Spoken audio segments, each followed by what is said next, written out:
আসসালামু আলাইকুম সবাইকে। ইফতারিতে সবার একটি পছন্দের খাবার হচ্ছে বেগুনি, কিন্তু বাসায় অনেক সময় বেসন না থাকার কারণে আমরা এই বেগুনিটা তৈরি করতে পারি না। আজকে আমি আপনাদের তৈরি করে দেখাবো বাসায় বেসন না থাকলেও কিভাবে আটা দিয়ে খুব মজার বেগুনি তৈরি করা যায়। তার জন্য একটি বোলের মধ্যে আমি নিয়ে নিয়েছি আটা, তারপর নিয়ে নিয়েছি কালো জিরা, তারপর নিয়ে নিয়েছি স্বাদমতো লবণ, তারপর নিয়েছি মরিচের গুঁড়া। এখানে কালো জিরাটা অপশনাল, আপনারা চাইলে স্কিপও করতে পারেন, তবে কালো জিরা দিলে প্রতিটা বাইটে একটা আলাদা স্মেল পাওয়া যায়।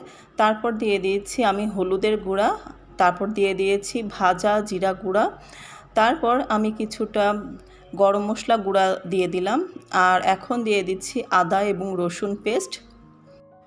এখন অল্প অল্প করে পানি মেশাতে থাকবো এবং ঘন একটি ব্যাটার তৈরি করব। একবারে কিন্তু সব পানি দেওয়া যাবে না, তাহলে পানির পরিমাণটা বোঝা যাবে না, আর ব্যাটারটাও কিন্তু একদম স্মুথ হবে না। আর ব্যাটারটা কিন্তু খুব ভালো মতো করে ফেটিয়ে নিতে হবে।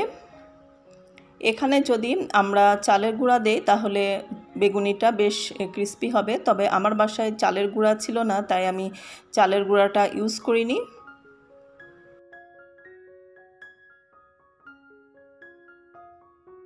ব্যাটারটা আমার রেডি হয়ে গেছে, তো আপনারা দেখতেই পাচ্ছেন ব্যাটারটা একটু বেশ ঠিক করে আমি তৈরি করেছি। এখন ব্যাটারটা আমি সাইডে রেখে দিচ্ছি। বেগুনির জন্য বেগুন কেটে আমি লবণ দিয়ে মেখে রেখে দিয়েছিলাম, এতে করে বেগুনটা বেশ সফট হবে, আর যখন আমি ব্যাটারে ডুবাবো সফট থাকার কারণে ব্যাটারটা খুব সহজে বেগুনের গায়ে লেগে থাকবে। আর আপনারা দেখতেই পাচ্ছেন বেগুনটা আমি একদম পাতলাও না আবার একদম মোটাও না, এভাবে কেটেছি।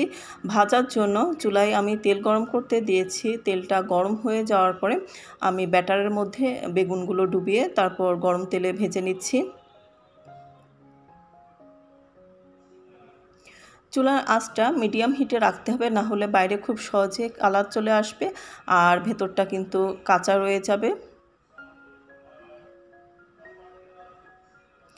বেগুনির জন্য বেগুনটা অবশ্যই ডুবো তেলে ভাজতে হবে।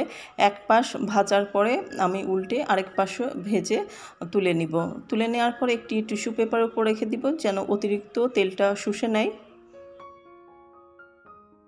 তো এই ছিল আমার সিম্পল বেগুনি রেসিপি যদি ভালো লাগে বাসায় তৈরি করে খাবেন, তবে আমার উপরও বিশ্বাস রাখতে পারেন, এভাবে তৈরি করলেও কিন্তু বেগুনি খেতে অসম্ভব মজার হয়।